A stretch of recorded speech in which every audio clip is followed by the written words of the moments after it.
I am on so many drugs. Hello, I'm sick. I'm gonna use that as an excuse. So, today I'm gonna educate everyone. I'm going to be explaining the plot of the most batshit crazy book series I have ever read. The Throne of Glass series by Sarah J. Maas. And there are about 5,000 pages of content. I have 6 of the books. I don't have the novella series, but that's okay. I remember the relevant information from it, so I'm just gonna like sprinkle that throughout. Also, I'm not rereading Tower of Dawn because it's bad. So, today, we will only be discussing the first 822 pages of content. I like to call these the Rifthold books because that's where they take place. When I first got the idea for this video, it was going to be one video. Now that's not the case. Maybe I should preface this by saying I don't like this series very much. I have the most love-hate relationship of my entire life with this series. So the thing you have to understand, every single word this woman wrote is important. I'm gonna talk about things that won't seem important, but trust me, they're gonna be important. I tried to cut out the not important things. As you watch this video, please just think about the fact that there are 5 other books. So this is my video lecture about the Throne of Glass series and why it is the most insane work of YA fiction in this day and age. I put in earrings. We're gonna start with some world building. I'm just gonna run through this because I know you're probably not gonna remember. The world itself is called Irelia. The main continent that we're on for most of this is a bunch of kingdoms. In the north, there's Terrasen. Oh my god, they're the best. They're so good. They treat all of us so great. And that was ruled by the Galathinius family. And then south of that, there's Aderlin. It looks like such a cool name, but every time I say it, I die inside. Aderlin is evil. All the countries I'm telling you about have been conquered by Aderlin, which includes Finharrow and Melisande. I don't care about either of them. Then in the south, there's Eelway. Another thing you should know about this series is that everything has a batshit name. So Eelway had a royal family too, but their royal family is still like recognized, but they don't have any power. That's the east side of this continent. Aderlin's capital city is Rifthold. That's where these 2 books take place. Okay, then to the west on this continent, there's something called the Deserted Land, and then there's like the Western Wastes. They're not important now, but they will be later. Across the sea to the east, there's another continent. It's not on the map that comes with the books, so like, thanks. And it has a country called Wendlin, and Wendlin has not been conquered by Aderlin, but is currently at war with them. Aderlin keeps trying to send ships and stuff, and Wendlin just keeps being like, we don't care. And they're ruled by the Ashriver family. On that same continent, there's Doranel, which is a fairy kingdom. And then there's the southern continent. I think the entire continent is a country. We will have to touch on that later. So a little more world building that's like not just geography. Aderlin has this king, and he's a bastard. He's evil. 10 years ago was when Aderlin started their empire. Also about 10 years ago, the king of Aderlin banned magic and killed everyone who was practicing it. It was like, I hate magic, no one can do magic, stop doing magic. A few months later, magic just vanished, and no one could do it even if they wanted to. So let's get started on the plot of the first book. I made these character cards. You can't see them yet, but you will. If the character isn't black, they're a main character. This is Celaena Sardothien. Yes, that's her name. But don't worry, she will have so many other names by the time this book series is over. All of them are as batshit, if not more batshit, than the name Celaena Sardothien. I didn't explain the rest of the colors. Red is supporting character. Blue means they're a historical figure, probably is dead. Green is an animal. And purple means they're people from Celaena's past. I'm already sweating. Celaena Sardothien is an assassin. The king of Aderlin, King Haviljard, king I killed all the magic people and then it vanished. He's having this contest to be the king's champion, which just means his personal assassin. Celaena, when we first meet her, isn't like a death labor camp called Endovier. She was called Aderlin's assassin. She worked for this guy Arabin Hamel. She was originally from Terrasen, and so when like Terrasen got invaded, her parents died, and Arabin found her when she was 8, took her in and trained her to be an assassin. And she became the best assassin in the country, and then she got captured, and she got thrown into a labor camp. And one day she gets taken out of it. Kale Westfall, the captain of the guard. I'm already gonna go ahead and put them on that side so you know what's coming. And Dorian Haviljard, the crown prince of Otterland. Even though his father is a bitch man, he's good. Dorian has basically chosen Celaena to be his champion in this contest. When she was in this labor camp, one day she killed the overseer. That's important later. So this contest starts and there's all these champions. I'm gonna give you some of their names, only the relevant ones. So there's this guy Grave, he's creepy as hell. And there's this guy Cain, Knox Owen, the only normal last name in this entire series. Cain is the champion of this guy Duke Parrington, the king's right-hand man. Cain is Celaena's biggest competition. Over the course of this contest, champions start getting brutally murdered. Kale is supposed to be investigating this, but also he's training Celaena. This is Cultain Rompier. Duke Parrington is like in love/lust with her. She has to pretend to be into him, but really she's got her eye on the real prize, which is Dorian. You get in her head and she'll just be like, oh my god, how can I make the crown prince see me? I hate that bitch Celaena. The thing about Sarah J Maas is she thinks she's woke, but she's not. They can't let people know that Otterland's assassin is competing in the competition, so they're like, your name is Lillian Gordania. So that's her second name. So one day Celaena's like walking in the garden and she's like, oh shit, I have to do all these trials and also my competitors keep getting killed off. This woman is there named Nehemia Itgar? She's the princess of Ilwe. Nehemia is our other main character. The word on the street is that she supports the rebel groups. I'm here to improve our relationship with Otterland, but also spy on you. And Celaena's like, that's my bitch, I'm gonna be friends with her. Also, Celaena makes friends with Knox. Celaena, in her rooms at the palace, discovers a secret passageway. And so she goes into the secret passageway, and there are 3 tunnels. So the first tunnel goes to the sewer, and the second tunnel goes to a grate. She can like see into the great hall. The third door goes to a tomb, and it is the tomb of Elena and Gavin, the first king and queen of Otterland. Elena, her father was the first king of Terrasen. She gets to this tomb. There's like jewels and treasure and his important sword, Damaris. A bunch of markings are all over it, and they're called word marks. We've already seen them at this point in the story. When the champions are dying, around their bodies there are these word marks drawn in blood. Also, in the courtyard, there's this ugly ass clock tower made out of obsidian. And on some of the stones in the courtyard, word marks are carved into the stone. When she gets to this tomb, there are all these word marks all over the wall, and she's like, damn, I wish I could read these. Elena appears to her as like a ghost and is like, your name is Celaena and my name is Elena, and that's not confusing at all. You must find the evil in this castle and destroy it. They're important because they're old, and they will remain important until the end of this book series. Celaena goes to the library and is like, I'm gonna read about these word marks. She finds this book called, I shit you not, The Walking Dead. She learns word marks are used to access these things called word gates, interdimensional portals. They have to be like summoned into existence by specific word marks. Then some other stuff happens. The king, the bad man, orders the execution of 500 Ilwe citizens, and Nehemia is devastated, and these 3 are all really disturbed because they're good people. I haven't addressed it yet, and it's probably time. Yes, there's a love triangle. Basically, for the first book, Dorian and Celaena keep flirting with each other. What if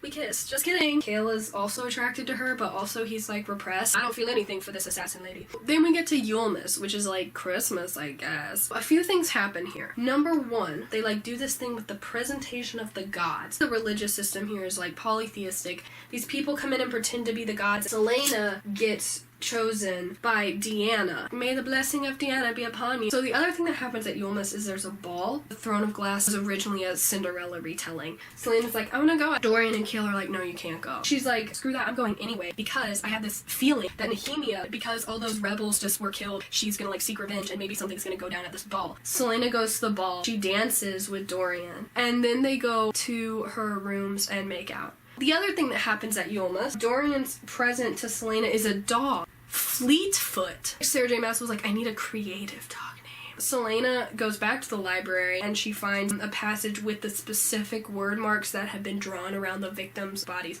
These word marks, they're used by a person to summon this monster called the Ritterak. When the Ritterak kills the victim, the person gains the victim's strength. And then she goes into the secret passageway again and finds Cain there, like, summoning the Ritterak. He, like, sicks the Ritterak on her. And she runs to the tomb and gets out Gavin's ancestral sword, Damaris, and kills the Ritterak. But the Ritterak bites her, so she barely makes it back to her room, and Nehemia is there. For some reason, word marks magic still works. Nehemia reveals that she knows how to use word marks, and she heals Selena. Elena gave Selena this, like, necklace called the Eye of Elena, but Nehemia knows what it means, and so after she heals Selena, they, like, have a heart-to-heart, and she's like, I'm gonna call you Elentia. So, side note, Duke Parrington, King, and Cain all have these obsidian rings. Things are about to get bad. We're down to 5 champions. Selena tells Nox, who's like her buddy, I think Cain's gonna try to kill more people. I think you should run. So Nox vanishes into the night. We're down to Selena, Cain, Grave, and some other guy. They duel each other,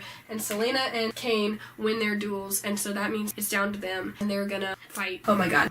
I think all the drugs are finally out of my system. But before they fight each other, there's like this toast, and Caltaine pours the wine, and Duke Parrington told her, put this drug in Selena's cup, and that's what the king wants. And so the duel starts, and Selena is like, ah. She's dizzy and she's hallucinating, and she sees like Cain wreathed in all this darkness, and he like somehow summons the armies of the dead. They're like gonna kill her, and then Elena appears.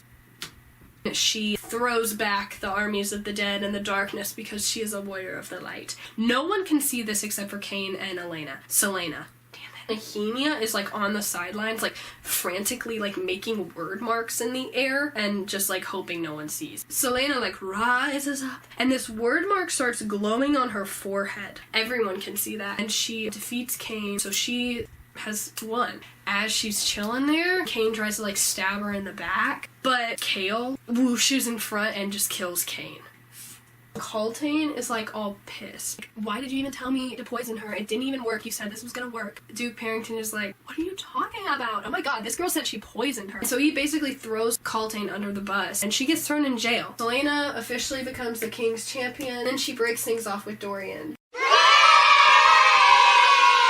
The only completely irrelevant piece of information in this book series happens in this book. Dorian has some ex named Rosamund. We never get the full story, and like as far as I can remember, she's actually not ever important, and I told you anyway because I thought it was funny. Historical information. I have another board. So I need to explain the Fae to you. So the Fae are basically fairies. They're like look humanoid, they just have like pointed ears, and they're really powerful, and they're immortal, and they can like do magic. The first king of Terrasen, Brannon. I'm pretty sure Brannon married a goddess. Her name is Mala, as far as I can remember. They have a daughter, Elena. Elena marries Gavin. They have to have at least another kid because that's where the Galathinius line comes from, which goes all the way down until they were eventually murdered by Evil King. Brannon was a Fae. Elena is half Fae. The Fae live off in Doranel. There are 3 Fae sister queens. Maeve, the most important one. Mav, second most important one. Mora, who like maybe gets mentioned twice. She currently rules in Doranel. So now we're gonna move on to the second book, Crown of Midnight. Now that she's the king's champion, the king is sending her out on missions to kill rebels. Secretly, every target he's been giving her, she has not been killing. She has instead been helping them fake their deaths, and they flee the country. He gives her this task to kill this rebel guy named Archer Finn. Selena knows him. Arabin Hamel knew Archer, and he's a prostitute. Now is a good time for me to explain a little bit more about Selena's backstory. Selena used to be in love with this guy, Sam. Where is my Sharpie? He was also an assassin in the Assassin's Guild. He gets like tortured and killed. She comes back to enact revenge on the guy, and that was when she got captured. I hate that I have to talk about this. So there's this other guy, Wesley. Wesley was Arabin's like right-hand man. Kale tells her the guy who tortured and killed Sam is dead. He was killed by someone named Wesley. But what happened to Wesley? He was killed a few days later. Arabin Hamel killed him to say like, you killed my guy, he killed your guy, I killed him, we're done with this battle. Okay, so we have a few new characters show up because why not? Roland Havilyard is Dorian's first cousin. This means he has to have a sibling. Oh my god. So Roland shows up. I am so cool and unnecessarily attractive. Everyone in this book series is unnecessarily attractive, including Archer and Roland and Selena and Kale and Dorian and Sam and Arabin. Oh my god. Selena's supposed to kill this guy Archer. So she goes and meets with him and she's like, oh my god, Archer. And he's like, oh my god, you're so beautiful now. And she's like, are we flirting? She tells him like, I'm sent to kill you. I'm not going to, but I want your information on these rebels. He tells her there's a group of rebels in Rifthold who want to put Aelin Galathinius back in power. Who's Aelin Galathinius? Good question. We're gonna go back to the history board. Orlon Galathinius, the last king of Terrasen. He was not married because he was gay. Stellar representation. Sarah J. Maas, the dead man. And he had a nephew, Ro Galathinius. Ro was married to Evelyn Ashriver. If you've been paying really close attention, you'll remember that name. And they had one daughter whose name was Aelin. All of these people were killed when Otterlin came in and took over. But this rebel group thinks Aelin is still alive. And Selena's like, I want as much information as you have and your informants so I can learn about this rebel operation. Dorian's sad because Selena broke up with him. Selena goes back to Elena and Gavin's tomb, but Elena's not there. She's not appearing to her in ghost form anymore. And she's like, I really wish there was a conveniently placed character that we haven't met yet who could, like, explain some things to me. And the door knocker starts talking. What tomb has a door knocker, first of all? Second of all, why is it a character? His name is Mort. He's an animated bronze skull. He really doesn't exist for anything. He never gives Selena good information. He's like, okay, bite me, I'm a door knocker. Selena takes Nehemia down to the tomb. Nehemia's also, like, kind of suspicious. She never stops being kind of sketchy. Selena, like, finds this peephole, basically. So there's something, like, inside the wall.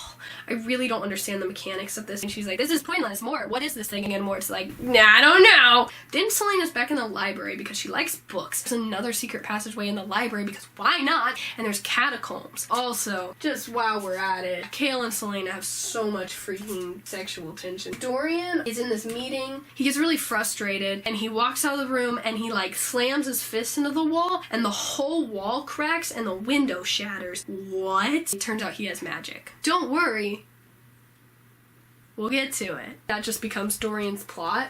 I really wish my two best friends could help me figure out this magic I have. They're too busy, like, making eyes at each other and then denying it. Then the king tells Kale. The king is like, so Nehemia, the princess from Ilwai that I really don't like. She's suspicious as hell, and I think she's aiding rebel groups, so I'm gonna question her. Don't tell Selena, and don't tell Dorian. This is definitely not sketchy. It's just me, you know, like talking to my political opponent. Kale's like, okay. Then Kale and Selena finally get together, and then they, like, have sex a lot, which scarred me as a 14-year-old. They're together for a week, and then Kale gets kidnapped, because that's the logical place this story goes. And Selena's like, who the hell's touched my man? And she shows up at this warehouse and, like, starts taking down these men in, like, robes who are holding Kale captive. They're like, please stop! It turns out that these people are actually the rebels, and Archer's there. He tells her that they are also working with Nehemia. They think that Kale was the one sent to question Nehemia. Selena is like, you knew about this? And Kale's like, I don't think it was a big deal. And she's like, Nehemia's in danger. She, like, rushes back to the castle.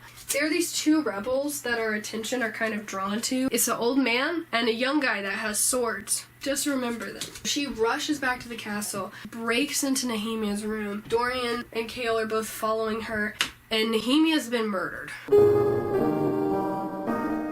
Selena is like, devastated and immediately tries to kill Kale because she feels like he's responsible. Dorian stops her using his magic. Yeah, so that's done. When your boyfriend is responsible for the assassination of your best friend, am I right? They have to throw her in the dungeon, and guess who else is down there? Coltane Rompier, didn't forget about her. She's not doing hot. Earlier on, Selena gave Coltane her cloak. There's also this, like, whole subplot about Kale's dad, who's, like, a bitch, comes to visit, and, like, he wants Kale to go back home with him, but I literally don't care. It is, like, important. I'm not talking about it. Because Selena, like, comes out of her depression to go after whoever killed Nehemia. He's been on the board the whole time. His name's Grave. She figures out it was him, and so she goes into an alleyway and kills that man. And then she tells Archer, you and your rebels, 5 days to leave. Then Selena goes back into the tomb. She basically figures out how to, like, see through that pinhole, and there's this poem in there. It's like a riddle. We'll get to that in a second. Duke Parrington, Coltane, and Roland, who also has a black ring, all get sent to this place called Morath, a fortress in the mountains, so they're gone. Meanwhile, this carnival has come to town. There's this fortune teller, Baba Yellowlegs. We have like 3 types, species of creatures in this world we know about so far. The mortals, which is the most of our characters. The gods, and there's the fae, which are like the high fairies. Baba Yellowlegs is a witch. So there's this 4th type of thing called the Valg. The Valg are basically demons, and they, like, come from another world. They stole some fae and had babies with them. The result of the fae and the Valg breeding were witches. Simple enough, right? No, there's 2 types of witches. Croaken and Iron Teeth. And the Croaken take after the fae and are, like, really pretty and humanoid. And we have red capes. And then there's the Iron Teeth, who take after the Valg, literally have iron teeth in their mouths, iron fingernails, and they eat people. Also, they ride brooms. It just feels so vaguely out of place in this world. Baba Yellowlegs is an Iron Teeth witch, and the thing about witches is they're not supposed to exist anymore. There was a war between the Croaken and the Iron Teeth, and we'll get to that later. Selena goes to Baba Yellowlegs because she needs some answers. Hey, are you a real witch? And Baba Yellowlegs is like, yes, I probably have a broom. She asks her about the word gates. So here we go, the actual information we need. So the word gates are interdimensional portals that can be summoned using word marks, but Baba Yellowlegs tells her, witches are immortal also, a long, long time ago, the 3 Valg kings crafted 3 word keys, like little tiny slivers of obsidian. Very, very powerful. If you have all 3 of them, they could open doorways from the Valg realm and unleash, like, armies of darkness. Some fae people came in and stole the keys, and the 3 fae queens, Maeve, gave the keys to Brannon. They told him to hide them separately. And that riddle in the tomb tells you where they are. That's a good job hiding them. Selena realizes the King of Otterland must have at least one of these keys. That is how we got rid of magic from this continent. Finally, an explanation. Except he kept his magic. That's why Dorian has magic, is because their bloodline is the same. Baba Yellowlegs gives Selena all this information, and then Selena kills her. So the first half of the book, Dorian didn't do anything. The second half of the book, Kale does nothing. He's like, oh my god, I'm just gonna follow Selena around but from a distance so she can't see me and try to kill me again. Because, you know, there's nothing like stalking your ex. Then this crazy shit happens. Selena goes into the catacombs beneath the library, and she discovers this spiral of all these locked iron doors, and she opens them, and one of the doors is already open, and she's like, maybe I wasn't supposed to open those. And she realizes that she's right below the giant obsidian clock tower that the king made. And then this weird-ass creature starts chasing her. It's like a human that has been experimented on, and so now it must, like, eat her.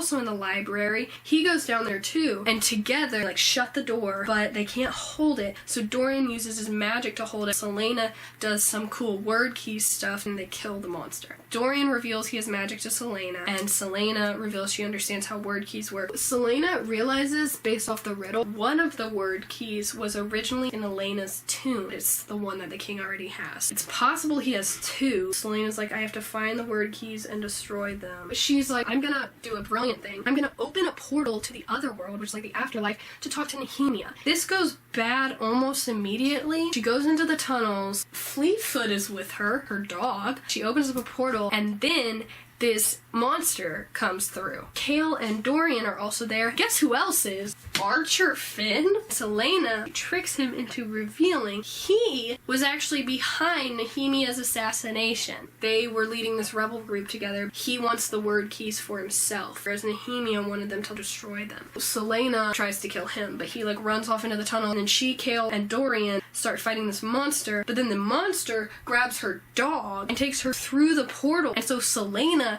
hops through the portal to save her dog. I can't fault her for that, but it's just such a weird plot point. Kale, because he's in love with her, he goes through, and Dorian is conveniently knocked out. They get through the portal, and they kill the monster. The thing is, the minute they step through it, Selena transforms into a fae. Kale is oh my god. And Selena's Terracin, I was half fae, my great grandmother was fae, but in Otterland now, because magic's gone, I don't have it anymore because magic in this world still exists. She immediately got thrown into that form. Kale's I don't trust you.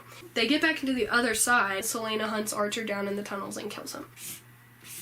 Bye, bitch. But then there's this other plot twist. Selena talks to Elena again, and Selena's did Nehemia know that she needed to die to motivate me to destroy the word keys? So maybe she tricked Archer into hiring an assassin to kill her. And Elena's maybe. And then Kale decides Selena can't be here anymore, she's fae. He talks to the king, gets Selena sent away to Windland to kill the king, queen, and Prince Galen of Windland so that she can be closer to Doranel. She'll be safer there. But on the dock, she tells him the day her parents died. He goes and realizes it was the day that they all died. And he's oh my god, Selena is Aelin. Aelin Ashriver Galathinius.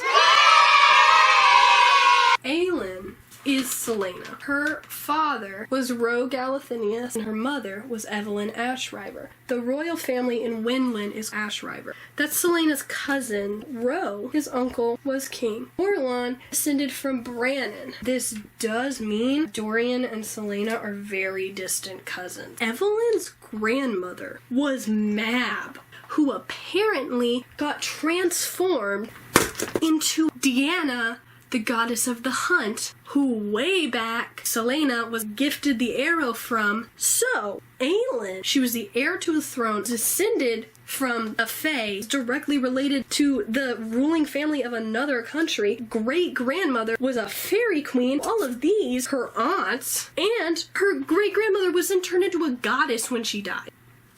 So, that's just the craziest family. Take notes, remember all that information. You're gonna need it next time.